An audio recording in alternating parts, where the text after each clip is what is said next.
Anxiety can lead to panic attacks, meltdowns, and shutdowns.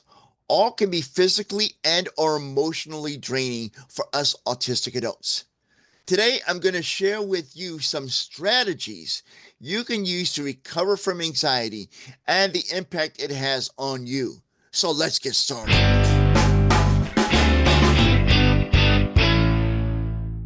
Hey, Define Yourselfers, I am Chris Mitchell from theconfidentautistic.com. If you are new to my channel, welcome. I'm an autistic adult, late diagnosed, an advocate for autistic adults, and a digital creator empowering other autistic adults and the world to embrace autism confidently. If this resonates with you, please consider showing your support by supporting our channel.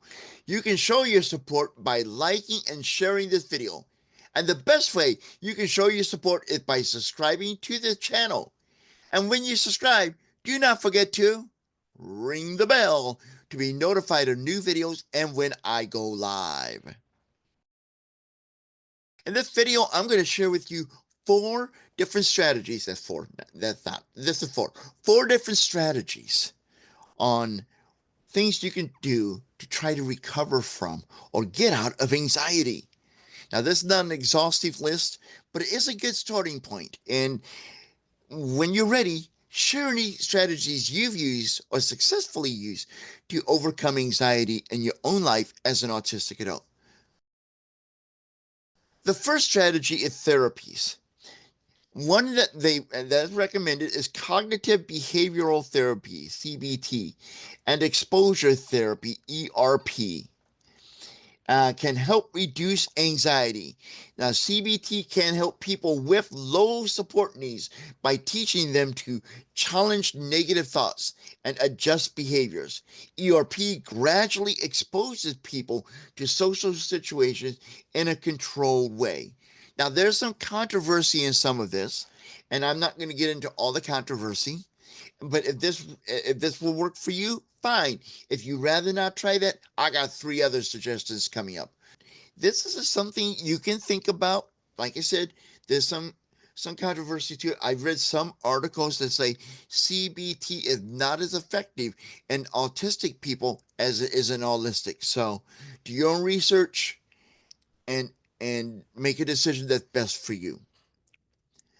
Another way that you can deal with anxiety is medications. Now, don't go to Dr. Google and self-diagnose and start self-treating uh, on your own. You probably would like to get some professional help on this, but there's selective serotonin uh,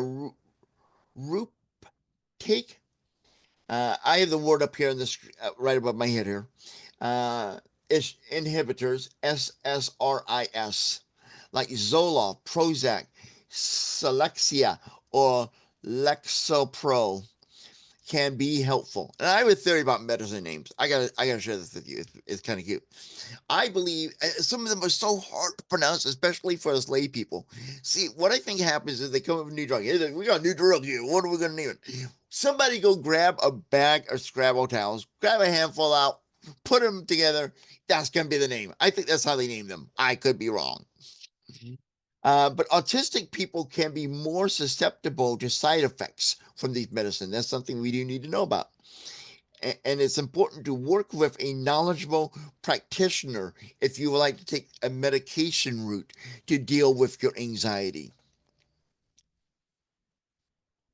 Now, here's something you could do that you could do on your own, and it's not controversial and it's not requires some side effects of medication or seeing a doctor. You could try self-soothing techniques. Using sensory tools like weighted blankets. I have two. I have one in my bedroom and I have one in my at my recliner.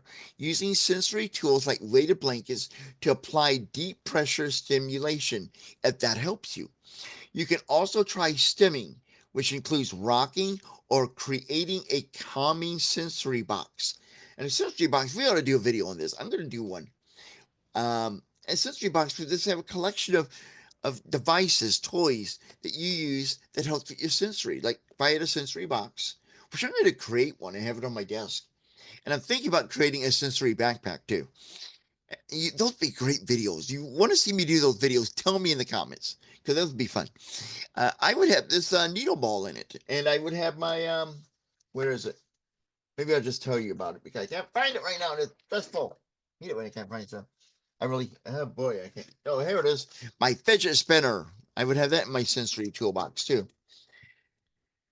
Another way that you can do sensory soothing activities would be engaging in your interests can also help you relax and in your special interests. There are times I know that I'm really anxious, stressed out, worried, whatever. And there's a lot of anxiety and stress and worry when a loved one has stage 4 metastatic breast cancer. I can tell you that from personal experience.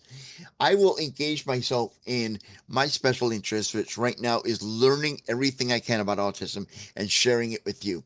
And that does help me relax. I've actually can tell you, and give you a testimony, that does work for me. Now, number 4, there are some other strategies you may want to try. You can try by keeping a diary or journal to identify triggers. And by identifying these triggers, you will learn what to watch out for and maybe even develop a game plan on how to handle it before you get extremely anxious. In this diary or journal, you can also monitor your energy levels and make adaptations to your environment or your routines or your day, what you do throughout the day. Like if you know in the morning, this is true for me, you wake up and you have a lot of anxiety, just natural anxiety. I wake up most mornings with a little burning pain above my stomach. Sometimes I have to use my sensory dog Waggles.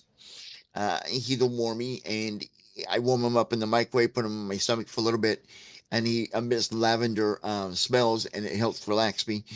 But you may notice when you spike, when you have great energy level, when the low, and kind of match him that if I'm going to be in a situation that can cause anxiety, let that be during a time of the day I have more energy than when I'm weak on energy, so I can combat that anxiety and push through it. And like I said, you could also make adaptations to your environment. If you notice you're having a lot of anxiety when you're at home, and you're especially in a particular room that has a lot of clutter, you may realize, you know what, that clutter is a sensory point for me and it's causing me anxiety.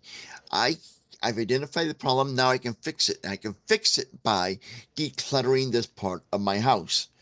Unless you're married to somebody who thrives in clutter and gets upset if you try to get rid of some of it. But that's a personal problem on my end, and I won't bore you with that.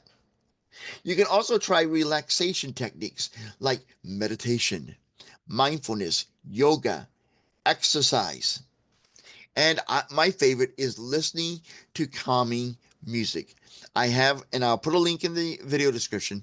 I have a playlist here that I collected from other YouTube creators who have made soothing, relaxing videos that has tranquil music or sounds on it that help me relax, that can also help you do the same. I also have found a Spotify station, I'll have a link to that in the show notes as well, that I listen to that help me relax. The Spotify station is designed with calming music for Autistics. It's a great channel.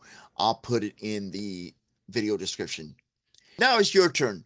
Tell me from this list what resonates with you. What have you tried? What has worked? What hasn't worked? What do you do that was not on this list that helps you when you're experiencing anxiety? By sharing, we get to know each other better, and you could be helping another autistic adult. So please post your comments to this video or join the conversation in our Facebook community, Autistic Adults Embracing Autism. I may not respond to every comment, but rest assured I do read each and every one. So please take the time to make a comment. I appreciate reading them, and you could be helping another autistic adult. So until next time, this is Chris Mitchell, aka The Confident Autistic, reminding you that now is the time for you to embrace autism confidently. Join me live Thursday nights for The Confident Autistic Live, where I answer your questions, we discuss this week's videos, offer support, and more. The fun starts Thursday at 7 p.m. Central Time in the US of A. Be sure to click the bell when you subscribe to the channel to be notified when the party begins.